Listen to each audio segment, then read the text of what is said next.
Historia del siglo XX.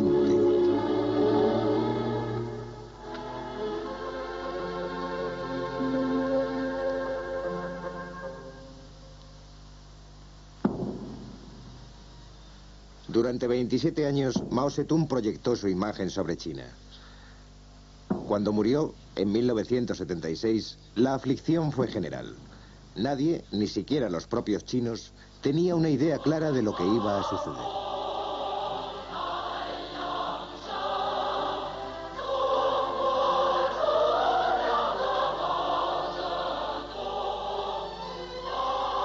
China después de Mao.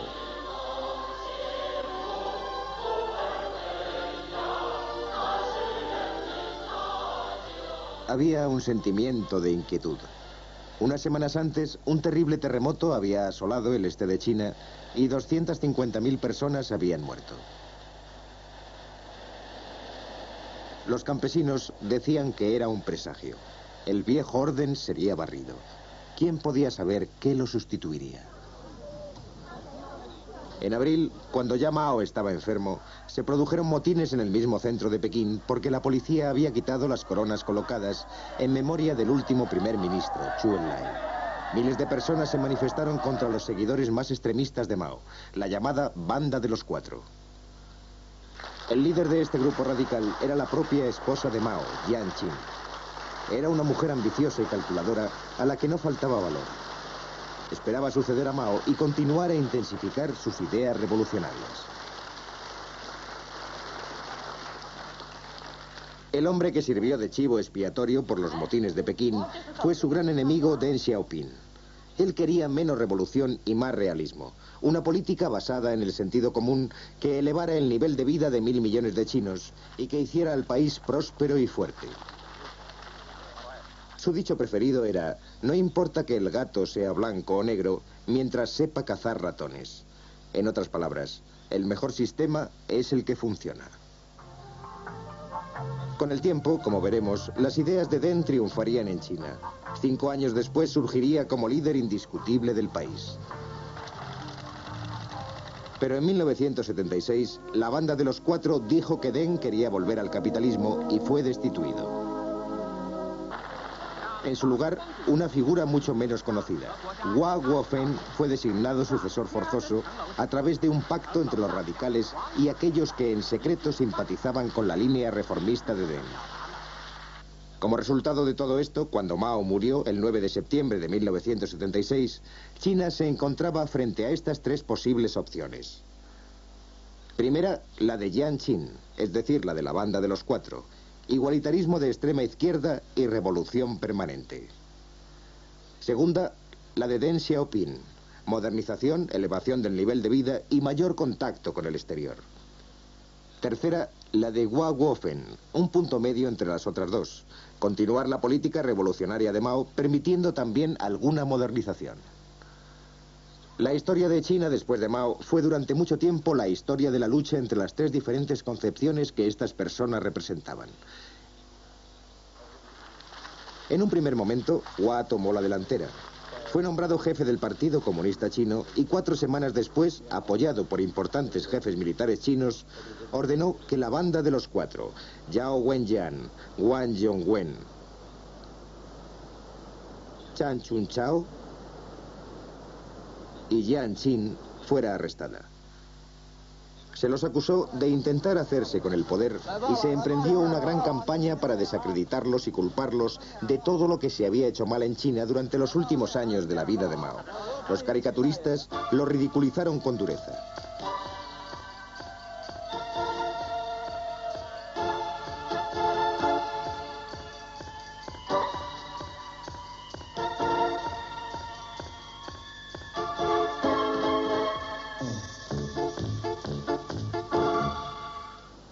Pero el pueblo pronto empezó a preguntarse: si la Banda de los Cuatro era tan mala, ¿por qué no hizo Mao nada para detenerlos?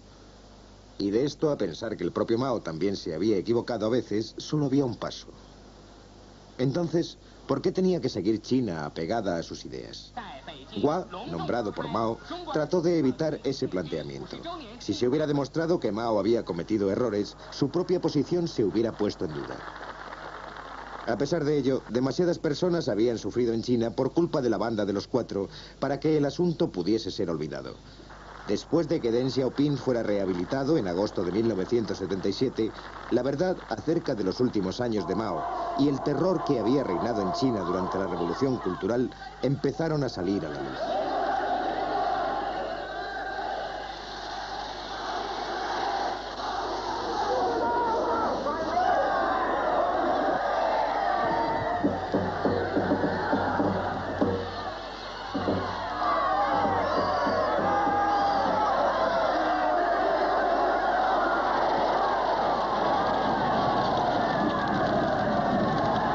El juicio de la Banda de los Cuatro empezó en el invierno de 1980.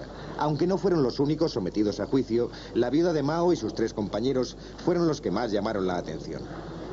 Había allí 35 abogados vestidos de gris y el juicio estaba presidido por un juez de cara regordeta vestido de negro.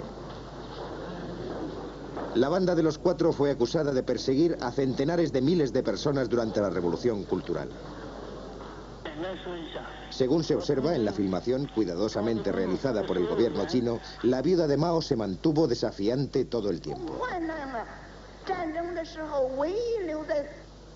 Por ejemplo, interrumpió a un anciano testigo que estaba contando entre llantos cómo había sido torturado durante la Revolución Cultural.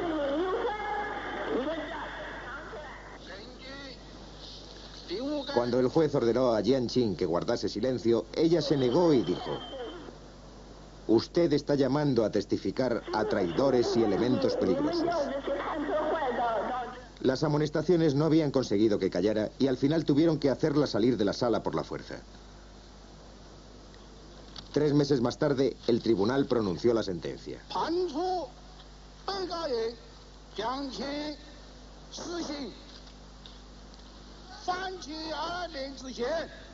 Jiang Qin y Chan Chunchao, que no se habían arrepentido, fueron condenados a muerte con un plazo de 2 años. Los demás fueron encarcelados.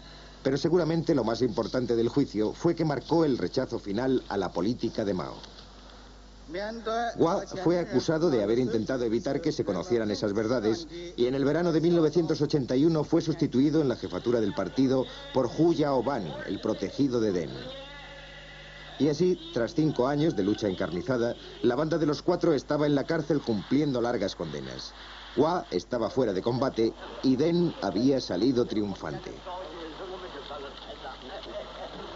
El rostro de la China de hoy es el suyo. ¿Qué aspecto tiene? Deng quería favorecer el espíritu de iniciativa del pueblo chino, dándole mayor libertad. Aunque esa libertad tenía sus límites.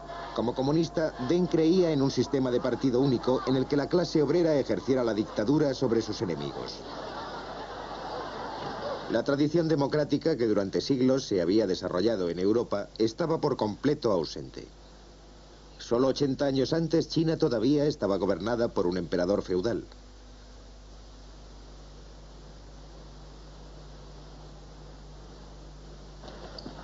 Esto se evidenció con dramatismo durante la llamada Primavera de Pekín.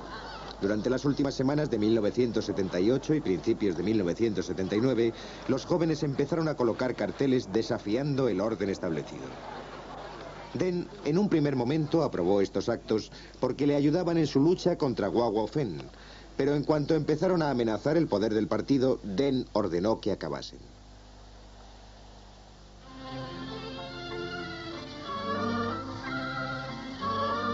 De todos modos, de forma menos peligrosa políticamente, se permitió una mayor libertad de expresión y la vida de los chinos cambió.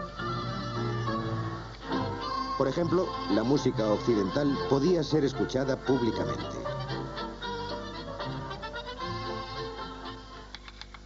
La ópera y el ballet, que habían sido prohibidos por la señora de Mao, fueron permitidos nuevamente.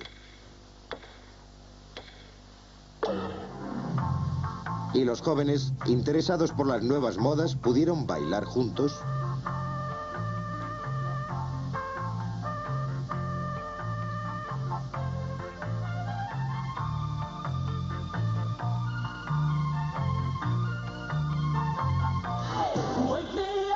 Y asistir a conciertos de música pop.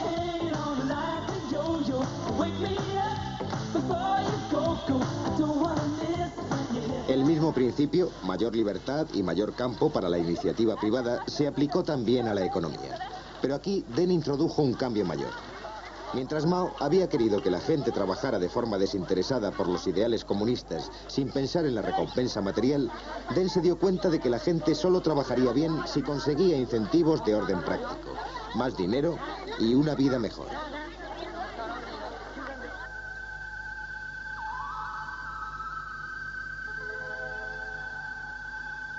Así que, en vez de tener que cultivar la tierra de forma colectiva, a cada familia de campesinos se le dio un terreno para que lo explotara por sí misma. Las comunas de Mao, un día aclamadas como un gran paso adelante hacia el comunismo, fueron desapareciendo poco a poco. Los mercados de campesinos que Mao había cerrado recibieron permiso para abrir. Con el sistema anterior, todo el mundo ganaba lo mismo, tanto si trabajaba como si no. Así que la mayoría hacía lo menos posible. Como resultado, todos eran pobres.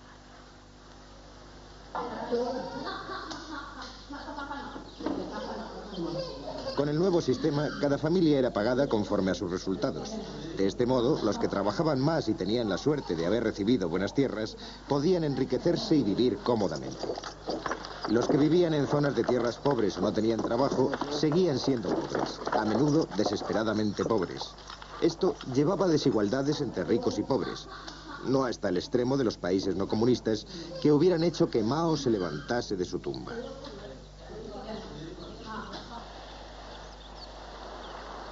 Pero el nuevo sistema funcionó. La producción de cereales aumentó como nunca. Por primera vez en 30 años, se acabó el racionamiento de comida.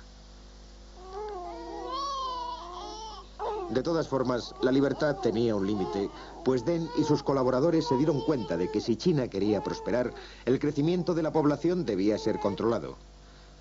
De no ser así, el cereal sobrante producido gracias a la nueva política serviría simplemente para alimentar bocas extras y no para crear nueva riqueza. Y si la población seguía creciendo al ritmo de los tiempos de Mao, muy pronto no habría tierra suficiente para alimentarla, lo cual llevaría a racionamientos y al final al hambre. Así que comenzó una gran campaña. Decía a los chinos que solo podían tener un hijo. Tened un único hijo y modernizaos. Pero los campesinos querían tener muchos hijos para contar con muchas manos que trabajasen la tierra, ahora que cada familia era pagada según su rendimiento. Para esto no había una solución fácil. Pase lo que pase en China, el problema de la superpoblación continuará dominando toda discusión sobre el futuro.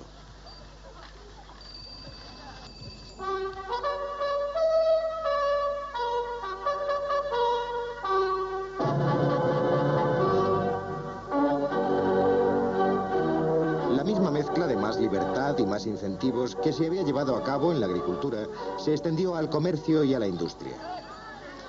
Por primera vez desde 1950, las tiendas de particulares y los restaurantes recibieron permiso para abrir.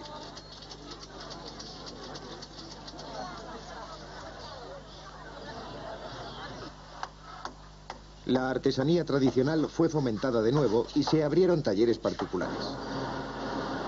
Se animó a las fábricas estatales para que obtuviesen ganancias, cosa que Mao hubiera considerado una explotación del pueblo. A los trabajadores se les daban primas de productividad y los que se negaban a trabajar podían ser despedidos. En tiempos de Mao, si una fábrica obtenía beneficios, iban a parar al Estado, y si tenía pérdidas, el Estado se hacía cargo de ellas.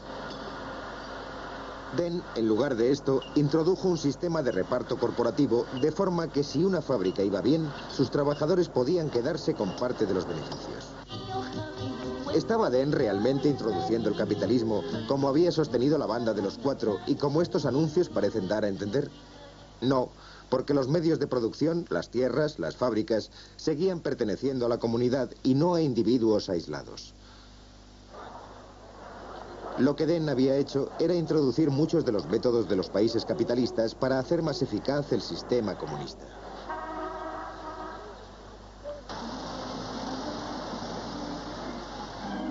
Deng aplicó el mismo principio al Ejército de Liberación del Pueblo.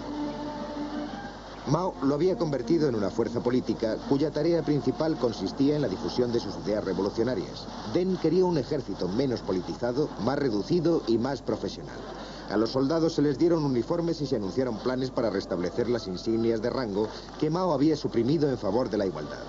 Pero muchos viejos oficiales estaban molestos con los planes de Deng de convertir la guerrilla en una fuerza militar moderna, y el ejército, apoyado por algunos funcionarios del partido, se convirtió en una fuente clave de oposición a las reformas de Deng en todos los campos.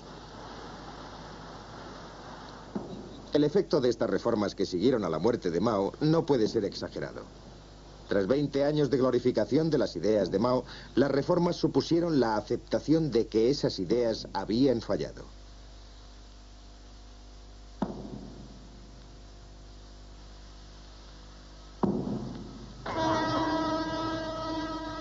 El nuevo paso, dado por Deng, transformó las vidas de un cuarto de la población mundial. También tuvo un profundo efecto en la política exterior de China. Mao creía que una guerra era inevitable, que ésta destruiría el capitalismo y que la revolución triunfaría. Deng creía que el progreso se realizaría no a través de la revolución, sino por medio del trabajo y de la modernización, y para ello era necesario un largo periodo de paz. La única gran potencia con la que China tenía fronteras era la Unión Soviética. A finales de los 60, ambos países estaban al borde de una guerra. Más tarde, los chinos trataron de reducir tensiones y evitar el riesgo de un conflicto bélico, iniciando conversaciones con Moscú. Pero la acción política más importante de Deng fue ampliar las relaciones de China con las naciones occidentales y el Japón, países capaces de proporcionar la experiencia y el dinero necesarios para que el país se modernizase.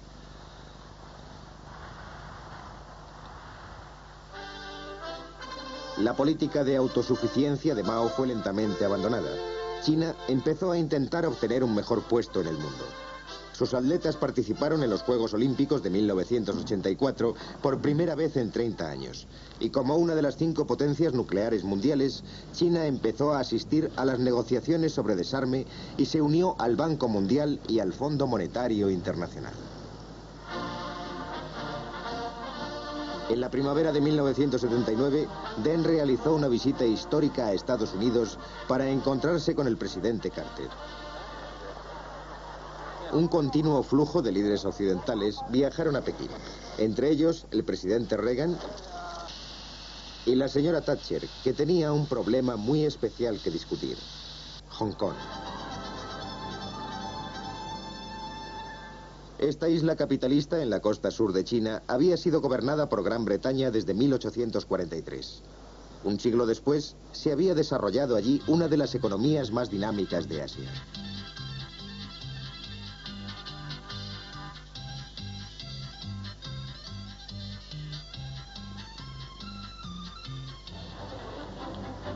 Pero el acuerdo por el que Gran Bretaña ocupaba la mayor parte del territorio acababa en 1997.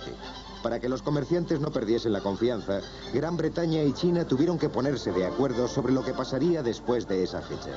Con Mao hubiera sido difícil, tal vez imposible. La vida a ambos lados de la frontera era demasiado diferente. Pero Deng pensaba que Hong Kong tenía mucho que enseñar a la nueva China que él gobernaba. Ya había empezado a establecer zonas económicas especiales en las que los empresarios extranjeros podían construir fábricas bajo condiciones favorables, no demasiado diferentes de las que ofrecía el propio Hong Kong.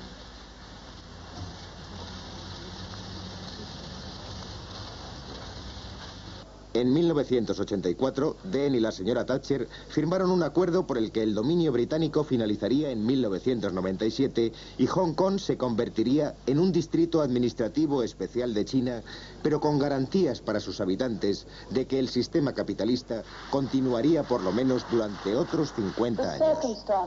Las circunstancias son únicas. Y el acuerdo es único. Es lógico que nos sintamos parte de la historia, orgullosos y confiados respecto al futuro. Quiero agradecerles el privilegio de poder firmar.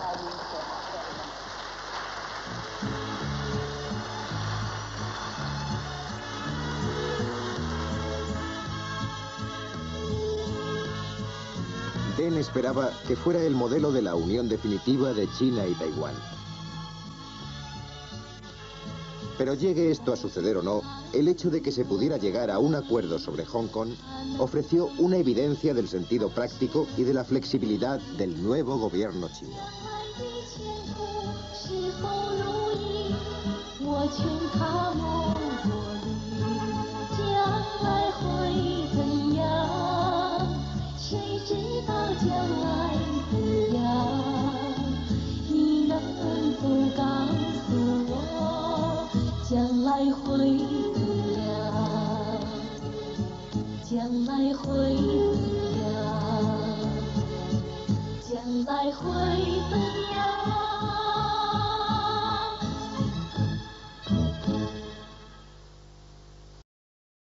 Pero en cuanto empezaron a amenazar el poder del partido, Deng ordenó que acabasen.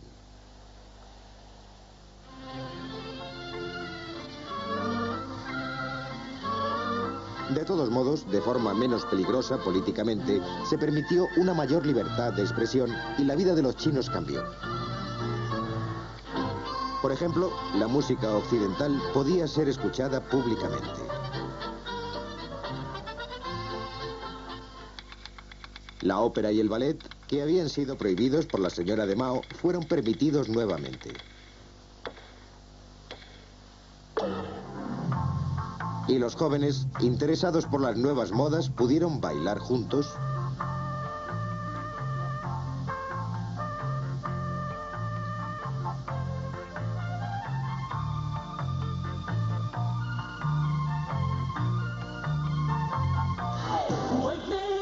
Y asistir a conciertos de música pop.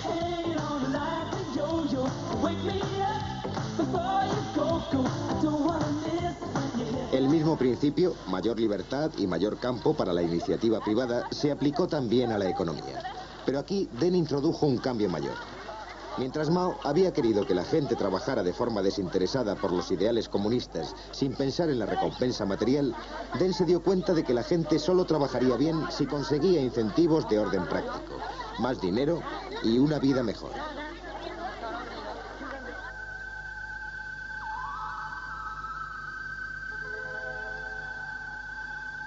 Así que, en vez de tener que cultivar la tierra de forma colectiva, a cada familia de campesinos se le dio un terreno para que lo explotara por sí misma. Las comunas de Mao, un día aclamadas como un gran paso adelante hacia el comunismo, fueron desapareciendo poco a poco. Los mercados de campesinos que Mao había cerrado recibieron permiso para abrir. Con el sistema anterior, todo el mundo ganaba lo mismo, tanto si trabajaba como si no. Así que la mayoría hacía lo menos posible. Como resultado, todos eran pobres.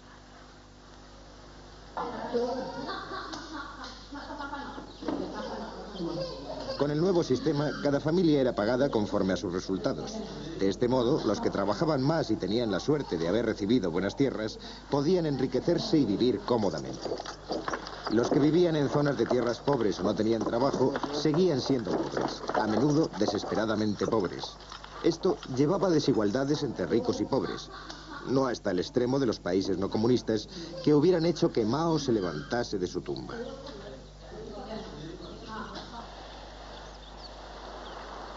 Pero el nuevo sistema funcionó. La producción de cereales aumentó como nunca. Por primera vez, Deng ordenó que acabasen.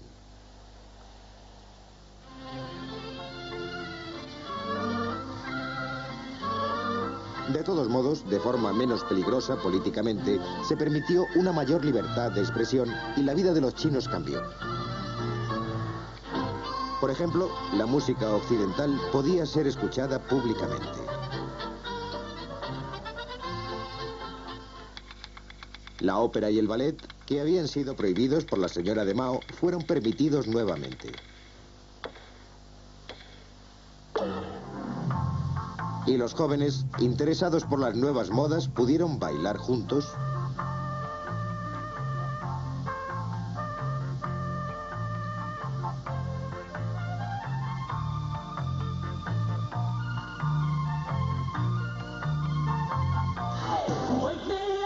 Y asistir a conciertos de música pop.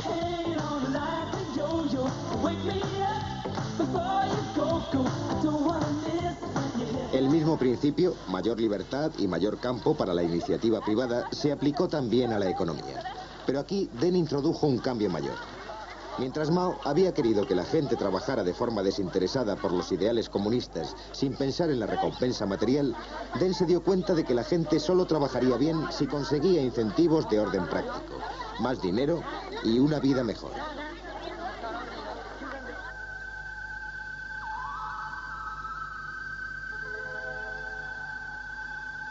Así que, en vez de tener que cultivar la tierra de forma colectiva, a cada familia de campesinos se le dio un terreno para que lo explotara por sí misma.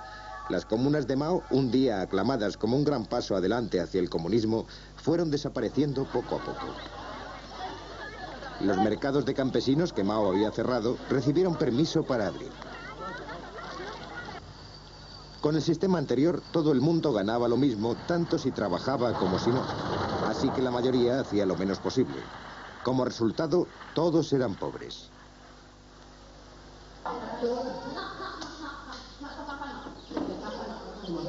Con el nuevo sistema, cada familia era pagada conforme a sus resultados. De este modo, los que trabajaban más y tenían la suerte de haber recibido buenas tierras, podían enriquecerse y vivir cómodamente. Los que vivían en zonas de tierras pobres o no tenían trabajo, seguían siendo pobres, a menudo desesperadamente pobres. Esto llevaba a desigualdades entre ricos y pobres, no hasta el extremo de los países no comunistas que hubieran hecho que Mao se levantase de su tumba.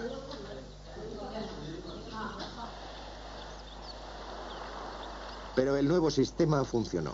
La producción de cereales aumentó como nunca. Por primera vez en 30 años, se acabó el racionamiento de comida. En un primer momento, Hua tomó la delantera.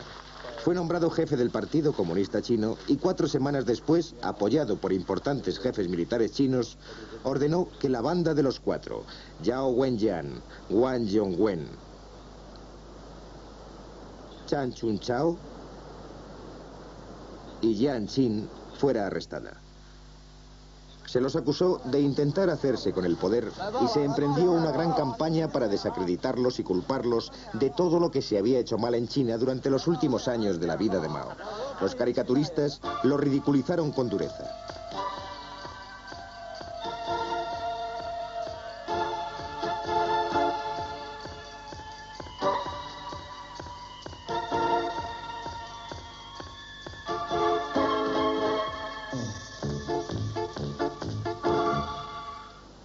Pero el pueblo pronto empezó a preguntarse, si la banda de los 4 era tan mala, ¿por qué no hizo Mao nada para detenerlos? Y de esto a pensar que el propio Mao también se había equivocado a veces, solo había un paso. Entonces, ¿por qué tenía que seguir China apegada a sus ideas? Hua, nombrado por Mao, trató de evitar ese planteamiento. Si se hubiera demostrado que Mao había cometido errores, su propia posición se hubiera puesto en duda. A pesar de ello, demasiadas personas habían sufrido en China por culpa de la banda de los 4 para que el asunto pudiese ser olvidado. Después de que Deng Xiaoping fuera rehabilitado en agosto de 1977, la verdad acerca de los últimos años de Mao y el terror que había reinado en China durante la Revolución Cultural empezaron a salir a la luz.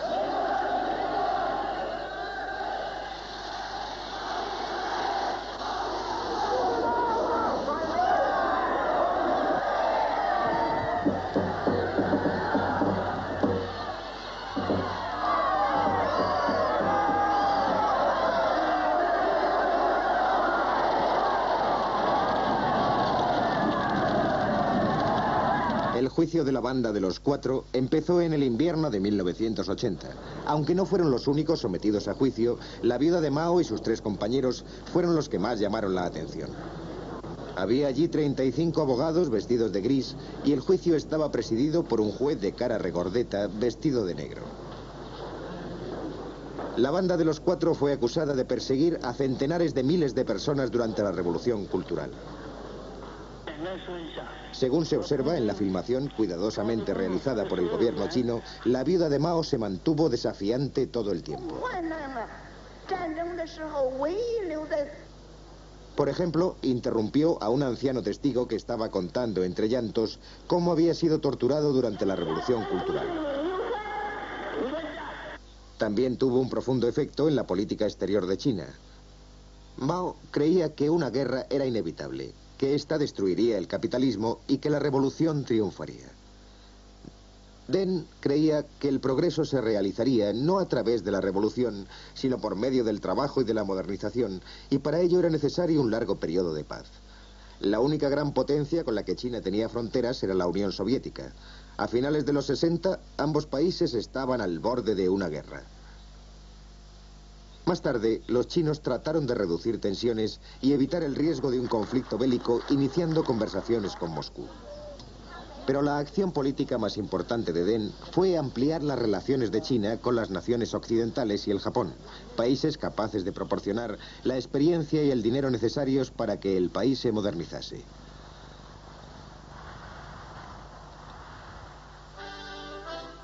La política de autosuficiencia de Mao fue lentamente abandonada.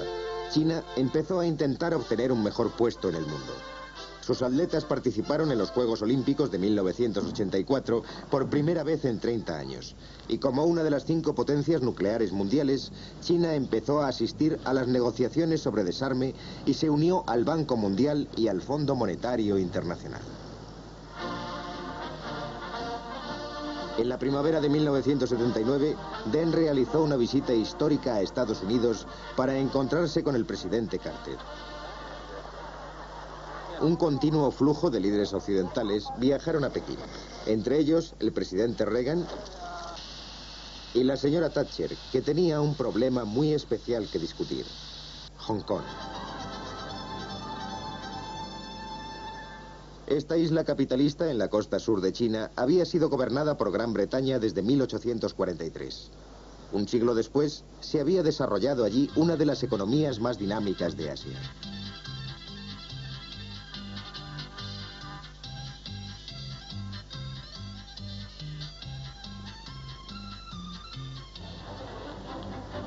Pero el acuerdo por el que Gran Bretaña ocupaba la mayor parte del territorio acababa en 1997. Para que los comerciantes no perdiesen la confianza, Gran Bretaña y China tuvieron que ponerse de acuerdo sobre lo que pasaría después de esa fecha. Con Mao hubiera sido difícil, tal vez imposible. La vida a ambos lados de la frontera era demasiado diferente. Pero Deng pensaba que Hong Kong tenía mucho que enseñar a la nueva China que él gobernaba. Ya había empezado a establecer zonas económicas especiales en las que los empresarios extranjeros podían construir fábricas bajo condiciones favorables, no demasiado diferentes de las que ofrecía el propio Hong Kong.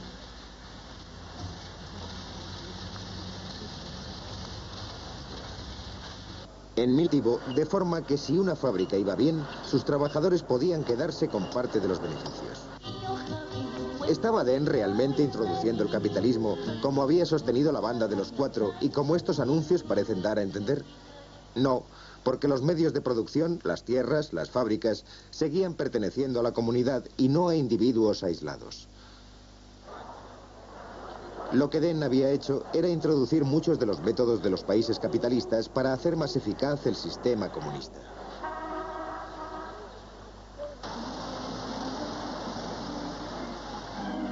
Deng aplicó el mismo principio al Ejército de Liberación del Pueblo. Mao lo había convertido en una fuerza política cuya tarea principal consistía en la difusión de sus ideas revolucionarias. Deng quería un ejército menos politizado, más reducido y más profesional. A los soldados se les dieron uniformes y se anunciaron planes para restablecer las insignias de rango que Mao había suprimido en favor de la igualdad. Pero muchos viejos oficiales estaban molestos con los planes de Deng de convertir la guerrilla en una fuerza militar moderna, y el ejército, apoyado por algunos funcionarios del partido, se convirtió en una fuente clave de oposición a las reformas de Deng en todos los campos. El efecto de estas reformas que siguieron a la muerte de Mao no puede ser exagerado. Tras 20 años de glorificación de las ideas de Mao, las reformas supusieron la aceptación de que esas ideas habían fallado.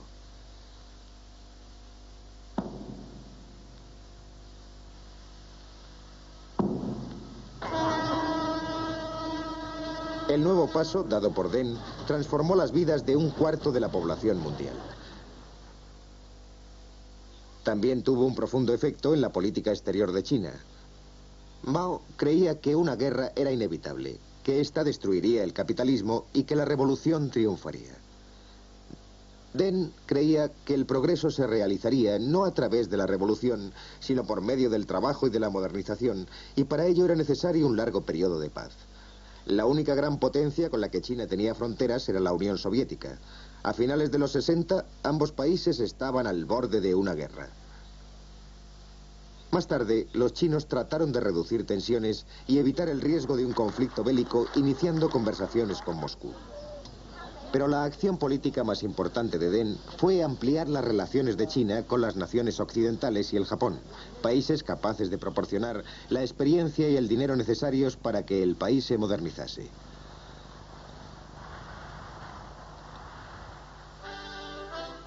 La política de autosuficiencia de Mao fue lentamente abandonada. China empezó a intentar obtener un mejor puesto en el mundo. Sus atletas participaron en los Juegos Olímpicos de 1984 por primera vez en 30 años.